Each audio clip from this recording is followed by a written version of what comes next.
بسم اللہ الرحمن الرحیم۔ السلام علیکم ورحمۃ اللہ وبرکاتہ۔ ناظرین، پیس ٹی وی اردو سے میں آپ کو خوش آمدید کہتا ہوں۔ میں ہوں آپ کا ہوسٹ حافظ محمد مامون اصغر۔ ہم پروگرامز کا ایک سلسلہ کر رہے ہیں جس میں ہم اصلاح عقیدہ کے اوپر بات کر رہے ہیں کہ ہمارے عقیدوں کی اصلاح کیسے ممکن ہے۔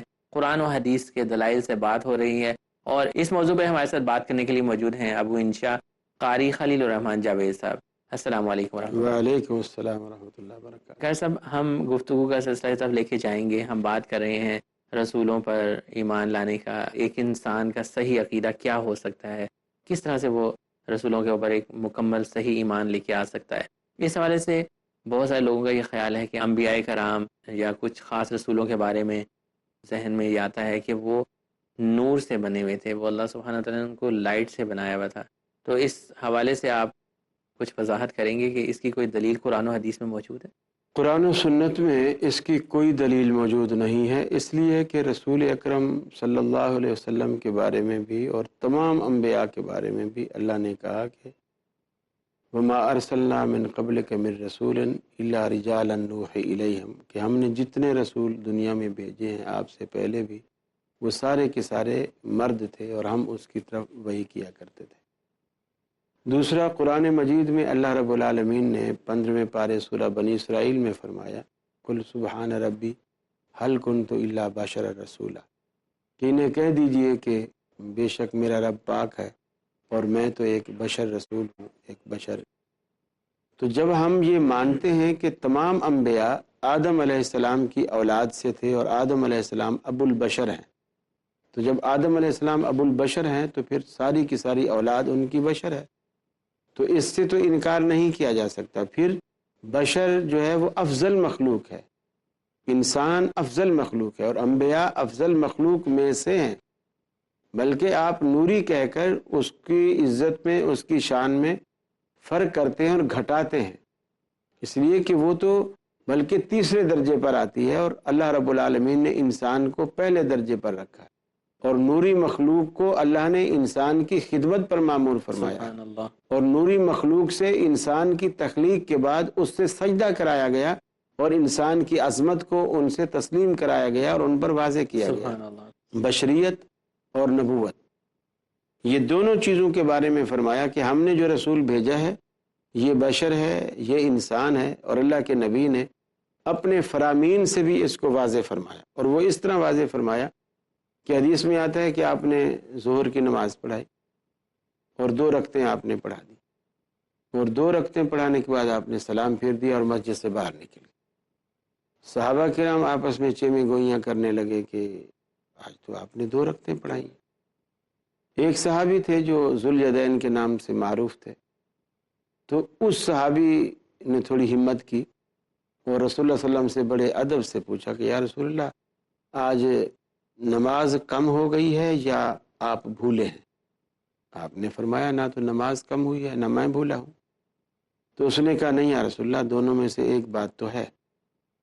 پھر آپ نے صحابہ کرام کی طرف دیکھا جو دوسرے مسجد میں بیٹھے تھے، تو صحابہ کی طرف جب دیکھا تو انہوں نے کہا یا رسول اللہ، ذوالیدین ٹھیک کہتا ہے، آج آپ نے 2 رکعتیں 2 پڑھائی۔ رکعتیں پڑھائی ہیں۔ آپ صلی اللہ علیہ وسلم پھر مصلی پر آئے، مصلی پر آ کر کے وہ جو 2 رکعتیں باقی رہتی تھی آپ نے وہ پڑھائی، اور پھر آپ نے سجدہ سہو کیا، سلام پھیرا، پھر آپ منبر پر بیٹھ کے آپ نے خطبہ دیا، اور آپ نے خطبہ دیتے ہوئے فرمایا کہ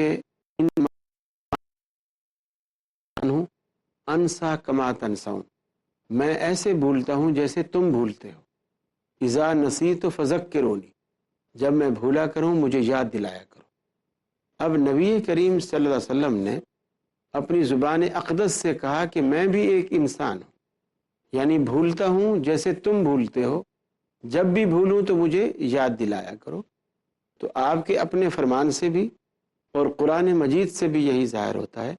پھر قرآن مجید نے ایک اور بڑی بات کی، فرمایا لو کان فی الارض ملائکۃ، اگر زمین کے اندر فرشتے ہوتے اور وہی یہاں رہتے ہوتے، وہی آباد ہوتے اور وہی کھاتے پیتے سب، تو پھر لنزلنا علیہم من السماء ملکا رسولا، پھر ہم ان کے لیے رسول بھی آسمان سے کوئی فرشتہ ہی اتارتے۔ اگر یہاں فرشتے رہتے ہوتے تو ان کے لیے رسول بھی فرشتہ اتارتے. گویا اس کو اللہ نے بطور دلیل کے کہا کہ یہاں چونکہ انسان آباد ہیں اس لیے ہم نے ان کے لیے رسول بھی انسان بھیجا ہے. وہ اس لیے فرشتہ ہماری ضرورتوں کو نہیں سمجھتا، اس کی اپنی ضرورت ہی کوئی نہیں ہے. اور جب ہم میں سے اللہ کا رسول آیا وہ انسان کی ہر ضرورت کو سمجھتا ہے، اس لیے کہ اللہ کے نبی کے اندر وہ انسان کی تمام ضروریات موجود ہیں جو ایک انسان میں، ابن آدم میں ہوتی ہیں. اب اگر جبریل ہمارے ہاں رسول بنا کر آ جاتا تو ہم یقین مانیے یا تو مسلمان نہ ہوتے اور یا کوئی شخص ایک آدھ دن مسلمان رہتا اس کے بعد اسلام چھوڑ کے بھاگ جاتا. جبریل کہتا دیکھو میں اللہ کا رسول ہوں، میں شادی نہیں کرتا تم کیوں کرتے ہو، میں پانی نہیں پیتا تم کیوں پیتے ہو، میں روٹی نہیں کھاتا تم کیوں کھاتے ہو، میں کاروبار نہیں کرتا تم کیوں کرتے ہو، میں سارا دن ذکر اذکار کرتا ہوں تم بھی اسی پہ لگے رہو. تو ہم اس پیغمبر کی پیروی کر ہی نہیں سکتے تھے. اللہ نے ہم میں سے جو رسول بھیجا ہے وہ ہم میں سے اس لیے بھیجا ہے کہ وہ ہماری ضرورتوں کو جانتا ہے. صحابہ نے کہا غزوہ خندق میں یا رسول اللہ ہمیں اتنی بھوک لگی ہے اور اتنے ہم پریشان ہیں کہ ہم نے پیٹوں پہ پتھر باندھے ہوئے ہیں. انہوں نے قمیض اپنے اٹھا کر صحابہ کرام نے دکھائے کہ پتھر اس لیے باندھتے تھے کہ پتھر کے وزن سے پیٹ جب دبتا ہے تو وہ جو اندر آنتیں ہوتی ہیں وہ دب جاتی ہیں. جب وہ دبتی ہیں تو وہ ایسے سمجھتی ہیں کہ جیسے ہم بھر گئی ہیں تو وہ مانگنا چھوڑ دیتی ہیں، یعنی کچھ دیر تک بھوک کی شدت کم ہو جاتی ہے. تو اب رسول اللہ صلی اللہ علیہ وسلم نے، صحابہ کرام نے جب اپنے پیٹ سے کپڑا اٹھا کر دکھایا، آپ نے اپنے بطن مبارک سے کپڑا اٹھایا اور فرمایا کہ تمہیں اتنی بھوک ہے تم نے ایک پتھر باندھا ہے اور مجھے اتنی بھوک ہے کہ میں نے 2 پتھر باندھ رکھے. اللہ اکبر. غزوہ احد کے اندر آپ گرتے ہیں، ایک گڑھے کے اندر جا پڑتے ہیں، آپ کا خود آپ کے سر میں کھبتا ہے اور خون جاری ہوتا ہے اور حضرت فاطمہ نے کوئی کپڑا جلا کے پھر اس کی راکھ آپ کے اس میں زخم میں بھری، خون رکا، آپ کا دندان مبارک شہید ہوا، خون بہا.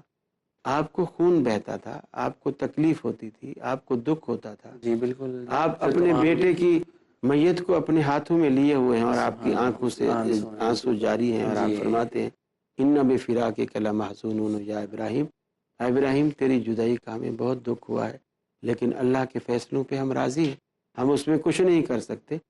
تو وہ اسی طرح کے دکھ سکھ پیاس بھوک گرمی سردی بشری خواص جو تھے بالکل جو حوائج ضروریہ اور حوائج انسانی ہیں وہ سب آپ کے ساتھ اسی طرح لگے ہوئے تھے جس طرح ایک انسان کے ساتھ ہوتے ہیں. تو کوئی دلیل نہیں ہے قرآن و سنت سے کہ آدمی نبی کریم صلی اللہ علیہ وسلم کی بشریت سے انکار کر دے. یہ سب قرآن و حدیث میں کوئی دلیل نہیں ہے، لیکن جن لوگوں کا یہ عقیدہ ہے، ایسے کچھ بھائیوں کا عقیدہ بن جاتا ہے کہ اللہ کے نبی صلی اللہ علیہ وسلم جو ہیں اسپیشلی وہ نور سے ہی بنے ہوئے ہیں اور لائٹ سے بنے ہوئے ہیں. اور پھر یہ بھی کہتے ہیں کہ اس چیز کی وضاحت کہتے ہیں کہ حدیث میں ہوئی ہے کہ نبی صلی اللہ علیہ وسلم کا سایہ نہیں تھا. تو ایسی بھی کوئی چیز حدیث میں موجود ہے؟ ان لوگوں کا سٹینس کس چیز کے اوپر ہے تاکہ وضاحت ہو ہم سب کے لیے؟ پہلی بات تو یہ ہے کہ یہ بھی اگر لمحے بھر کے لیے ہم مان بھی لیں کہ اللہ کے رسول نور تھے تو یہ کہیں نہیں ہے کہ نور کا سایہ نہیں ہوتا، یہ کہیں نہیں ہے کہ نور کا سایہ نہیں ہوتا. دیکھیے اگرچہ اس حدیث کا بعض علماء یہ ترجمہ کرتے ہیں جس حدیث میں آتا ہے کہ رسول اللہ صلی اللہ علیہ وسلم نے فرمایا سبعۃ یظلھم اللہ فی ظلہ یوم لا ظل الا ظلہ، کہ 7 قسم کے لوگ ہیں جن کو اللہ رب العالمین، اس کا علماء اکثر ترجمہ کرتے ہیں کہ اپنے عرش کا سایہ نصیب کرے گا، لیکن ان الفاظ میں عرش کا لفظ کہیں موجود نہیں ہے. اور اس میں الفاظ ہیں 7 وہ افراد ہیں جن کو اللہ رب العالمین اپنے سائے تلے جگہ دے گا. یظلھم اللہ فی ظلہ، اپنے سائے تلے جگہ دے گا. تو اللہ خود کہہ رہا ہے کہ میں اپنے سائے تلے جگہ دوں گا. فرشتے نور ہیں، فرشتے نور ہیں، لیکن حدیث میں یہ بات موجود ہے، رسول اللہ صلی اللہ علیہ وسلم نے فرمایا کہ جو بندہ، حضرت جابر رضی اللہ تعالیٰ عنہ کے والد غزوہ احد میں جب شہید ہوئے ان کی لاش رکھی ہوئی تھی تو رسول اللہ صلی اللہ علیہ وسلم نے دیکھا کہ اس کے آس پاس کچھ عورتیں بیٹھی رو رہی تھی کر رہی تھی. تو آپ صلی اللہ علیہ وسلم نے دیکھا، آپ نے فرمایا کہ یہ جب تک میت رکھی رہے گی اللہ رب العالمین کے فرشتے اپنے پروں کا سایہ اس کے اوپر کیے رہیں گے۔ تو وہ نور ہیں، جب وہ نور ہیں تو ان کے پروں کا سایہ کہاں سے آ گیا؟ تو ان کے پروں کا سایہ جب نوری مخلوق کا سایہ ہو سکتا ہے، اور اللہ کے نبی کو اگر تم نور بھی مانو تو سایہ کیوں نہیں؟ پھر کوئی اس کی ایسی لاجک نہیں بنتی۔ چلو آپ کا جسم نور تھا، ہم لمحے بھر کے لیے یہ مان لیں، جس کا پروف بھی نہیں ہے، آپ کا جسم نور تھا، تو کیا کپڑے بھی نور تھے؟ آپ نے کپڑے پہن رکھے تھے، آپ نے لباس پہن رکھا تھا، آپ سردیوں میں کوئی چادر اوپر شال اوڑھ لیتے تھے، گرمیوں میں دوسرے کپڑے پہن لیتے تھے، تو کپڑوں کا بھی سایہ نہیں تھا، کسی چیز کا کوئی سایہ نہیں تھا۔ یہ تو بات یہ ہو گئی کہ نور کا سایہ نہیں ہوتا، یہ بات قرآن و سنت کے منافی ہے۔ قرآن و سنت سے ثابت ہے کہ نور کا سایہ ہوتا ہے۔ بریک کا وقت ہوا چاہتے ہیں ناظرین، بریک کے بعد اسی چیز پہ گفتگو ہوگی کہ اگر اللہ کے نبی صلی اللہ علیہ وسلم نور سے بنے ہوئے ہیں تو پھر ان کا سایہ نہیں تھا۔ اس کے دلائل جو ہیں ہم قرآن و حدیث سے دیکھ رہے ہیں، اسپیشلی احادیث نبویہ سے ہم ان کا جائزہ لے رہے ہیں۔ دیکھتے رہیے گا پیس ٹی وی اردو۔ السلام علیکم ورحمۃ اللہ وبرکاتہ۔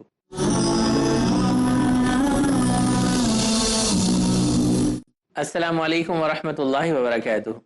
ناظرین، بریک پہ جانے سے پہلے ہم گفتگو کر رہے تھے کہ نبی صلی اللہ علیہ وسلم کے بارے میں جو عقیدہ کچھ حضرات کا ہے کہ نبی صلی اللہ علیہ وسلم نور سے بنے ہوئے تھے، لائٹ سے بنے ہوئے تھے، اور ان کا سایہ نہیں تھا۔ اس بارے میں ہم گفتگو کر رہے ہیں اور اپنے بھی عقیدہ کی اصلاح کر رہے ہیں۔ شیخ صاحب، آپ ہمارے ناظرین کے لیے اس چیز کی وضاحت کریں کہ کیا کوئی ایسی احادیث موجود ہیں جن میں نبی صلی اللہ علیہ وسلم کے سائے کے بارے میں کوئی بات ہوئی ہو، کچھ ذکر ہوا ہو؟ جی ہاں، ایسی احادیث بالکل موجود ہیں۔ چنانچہ حدیث میں آتا ہے کہ حضرت انس رضی اللہ تعالی عنہ بیان کرتے ہیں کہ نبی کریم صلی اللہ علیہ وسلم نے ایک دفعہ نماز پڑھائی،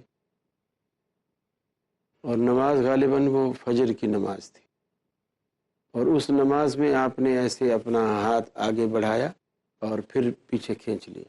تو فرماتے ہیں کہ جب چونکہ نماز میں آپ نے یہ عمل پہلی دفعہ کیا تھا، اس سے پہلے آپ کی روٹین میں یہ چیز نہیں تھی، تو جب سلام پھیرا تو ہم نے عرض کیا یا رسول اللہ، آج آپ نے نماز میں ایسا عمل کیا ہے جو اس سے پہلے آپ نے کبھی نہیں کیا۔ تو آپ صلی اللہ علیہ وسلم نے فرمایا کہ میں نماز کی حالت میں جب تھا تو اللہ تعالیٰ نے جنت کا منظر میرے سامنے کیا اور اس کو میرے قریب کیا، تو اس میں نے پھل لگے ہوئے دیکھے اور مجھے بڑے پسند آئے، اور میں نے سوچا کہ اس میں سے کچھ پھل اچک لیتا ہوں۔ سبحان اللہ۔ تو میں نے وہ ہاتھ جیسے ہی بڑھایا، اللہ رب العالمین نے فرمایا نہیں، ہاتھ پیچھے ہٹا لو۔ میں نے اپنے ہاتھ کو پھر پیچھے کر لیا۔ پھر کچھ دیر کے بعد فرمایا جس طرح جنت میرے سامنے پیش کی گئی تھی، اسی طرح میرے سامنے اللہ رب العالمین نے دوزخ کا بھی ایک منظر پیش کیا، اور جب وہ آگ سامنے آئی، فرمایا کہ وہ اس میں اتنی روشنی تھی کہ حدیث کے الفاظ ہیں رأیت ذلی و ذلکم، صحابہ کرام سے کہا کہ میں نے اس کی روشنی میں اپنا بھی اور تمہارا بھی سایہ دیکھا۔ اس آگ کی، چونکہ روشنی جب انسان کے قریب، اب ادھر لائیں گے تو سایہ ادھر آئے گا، ادھر لائیں گے تو پیچھے لائیں گے تو آگے آئے گا، آگے سے لائیں گے تو پیچھے جائے گا۔ تو آپ نے فرمایا کہ میں نے رأیت ذلی و ذلکم، صحابہ سے کہا کہ اس آگ کی روشنی میں نے اپنا بھی سایہ دیکھا اور تمہارا بھی سایہ دیکھا۔ تو اللہ کے رسول صلی اللہ علیہ وسلم نے خود اپنے سایہ کا یہاں ذکر کیا کہ میں نے اپنا سایہ دیکھا۔ نبی کریم صلی اللہ علیہ وسلم کی دو گھر والیاں ام المومنین، ایک حضرت صفیہ رضی اللہ تعالی عنہ اور ایک حضرت زینب رضی اللہ تعالی عنہ، یہ دونوں ازواج مطہرات ایک سفر میں رسول اللہ صلی اللہ علیہ وسلم کے ہمراہ ہیں۔ سبحان اللہ۔ تو حضرت صفیہ کے پاس ایک اونٹنی ہے اور حضرت زینب کے پاس دو اونٹنیاں ہیں۔ دو اس لیے رکھتے تھے کہ اگر راستے میں اسپیئر ویل کے طور پر، جیسے آج کل گاڑیوں میں سفر میں ہم اسپیئر ویل رکھتے ہیں، تو اگر کوئی تکلیف پہنچ جائے تو دوسرا اونٹ اس کی جگہ کام آ جائے۔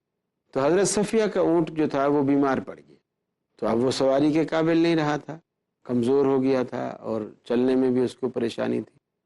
تو آپ نے حضرت زینب سے کہا کہ تمہارے پاس دو اونٹ ہیں، ایک تو چلو تم استعمال کر رہی ہے، دوسرا خالی ساتھ جا رہا ہے، تو دوسرا اپنا اونٹ جو ہے وہ صفیہ کو دے دو۔ تو انہوں نے ایک بڑی عجیب بات کی حضرت زینب رضی اللہ تعالیٰ عنہ نے کہ میں اس یہودی، یعنی پچھلی زندگی کا تانا دے کر کے کہا کہ میں اس یہودیہ کو اپنا اونٹ دوں۔ پھر ایک تو وہ سوکن بھی تھی، ایک وہ بات بھی دل میں تھی، پھر اس کی سابقہ زندگی کا تانا دیا۔ نبی کریم صلی اللہ علیہ وسلم کو حضرت زینب کی یہ بات اتنی بری لگی کہ آپ نے حضرت زینب کے گھر جانا چھوڑ دیا، کچھ عرصے تک زینب کے گھر جانا چھوڑ دیا۔ بعض روایات میں آتا ہے تقریباً 3 مہینے تک نہیں گئے۔ تو حضرت زینب کہتی ہیں 3 مہینے بعد میں نے بھی اپنا سامان وغیرہ باندھا، اور جو گویا کہ میں بھی میکے چلی جاؤں کچھ عرصے کے لیے۔ تو وہ سامان وغیرہ بھی باندھ رہی تھی، تو وہ مکان کا جو دروازہ ہے وہ اس طرح تھا کہ سورج سامنے پڑتا ہے اور کچھ دھوپ اس دروازے سے اندر آ رہی ہے۔ سبحان اللہ۔ تو رسول اللہ صلی اللہ علیہ وسلم آج 3 مہینے بعد زینب کی طرف جا رہے ہیں۔ اب جب جانے لگے تو حضرت زینب کہتی ہیں وہ دروازے کی تھوڑی اوٹ میں تھی، دھوپ اندر تھی، تو جب کوئی انسان دروازے کے پاس آئے گا تو پہلے اس کا سایہ اندر آئے گا۔ جی بالکل ایسا ہی ہے۔ تو فرماتی ہیں کہ کسی انسان کا سایہ میرے کمرے کے اندر آتا ہوا مجھے دکھائی دیا، تو میں حیران تھی کہ بھی رسول اللہ صلی اللہ علیہ وسلم تو نہیں آ رہے، تو کون ہو سکتا ہے؟ بس ابھی میں سوچ ہی رہی تھی کہ اللہ کے رسول بھی اندر تشریف لے آئے۔ تو پہلے ان کا سایہ داخل ہوا اور پھر نبی کریم صلی اللہ علیہ وسلم خود داخل ہوئے۔ یہ مسند احمد کی روایت ہے۔ اب نبی کریم صلی اللہ علیہ وسلم کا سایہ بھی احادیث سے ثابت ہو گیا، اور نور کا سایہ نہیں ہوتا یہ بھی احادیث سے ثابت ہو گیا کہ ان کا سایہ ہوتا ہے۔ میں نے جو دلائل دیے کہ نوریوں کا سایہ بھی موجود تھا۔ تیسری چیز کہ اس کی کوئی دلیل نہیں کہ اللہ کے رسول نور تھے، اس کی بھی کوئی دلیل نہیں، یہ دعویٰ بلا دلیل ہے۔ پھر اس کا اتنا برا اثر ہے ہمارے عقیدے کے اوپر کہ آپ کہیں گے میاں دنیا چاند پہ پہنچ گئی اور مولوی ابھی تک نور اور بشر کے مسئلے میں لگے ہوئے ہیں۔ یہ معمولی مسئلہ نہیں ہے، عقیدے کا کوئی مسئلہ معمولی نہیں ہوتا۔ اس کی وجہ یہ ہے اللہ نے جس رسول کو رسول بنایا ہے اور جس کے سر پر رسالت اور نبوت کا آخری تاج رکھا ہے، وہ رسول بشر ہے جس کو اللہ نے رسول بنایا ہے۔ میں اگر اپنے ذہن میں کسی نوری کو رسول مانتا ہوں تو ظاہر بات ہے اللہ نے تو نوری کو رسول نہیں بنایا ہے، تو پھر وہ شخص کسی ایسے شخص کو رسول مان رہا ہے جس کو اللہ نے نہیں بنایا ہے۔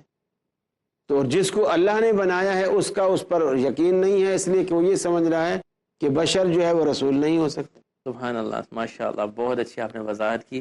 یقیناً ناظرین کے بھی بہت سارے اگر کنفیوژن ہیں، اشکالات ہیں، تو وہ دور ہو گئی ہوں گی کہ جس چیز کی دلیل ہمیں قرآن و حدیث سے نہیں ملتی ہم نے اس کو نہیں لینا۔